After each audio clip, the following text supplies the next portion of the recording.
আপনি যদি পাপের পথে চলেন আর চাইতেছেন বারাকা, এটা কি হবে? আমাদের দেশের মানুষ সবসময় উল্টো, অধিকাংশ মানুষ নেগেটিভ প্রকৃতির। তারা নিজের সাথেও নেগেটিভ, পরিবারের সাথেও নেগেটিভ, জাতির সাথেও নেগেটিভ, আল্লাহর সাথেও নেগেটিভ।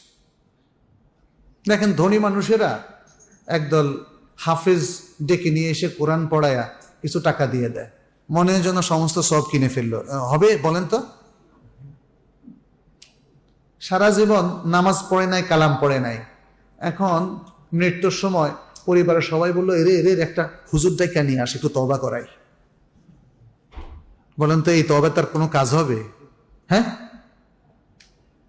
সুবহানাল্লাহ। এইভাবে হবে না।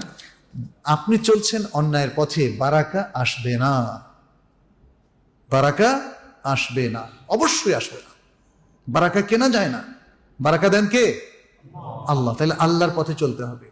কি শর্ত জানেন? সিম্পল, কোনো পয়সা টয়সা লাগবে না বারাকার জন্য। সিম্পল দুটো শর্ত, একটা ঈমান আর একটা তাকওয়া। ঈমান এবং তাকওয়া, বাস।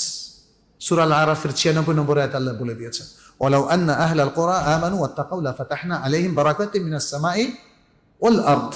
যদি জনপদের লোকেরা ঈমান পোষণ করত এবং তাকওয়া অবলম্বন করত, তাহলে আমরা আসমান এবং জমিনের বরকত সমূহ উন্মুক্ত করে দিতাম। সুবহানাল্লাহ।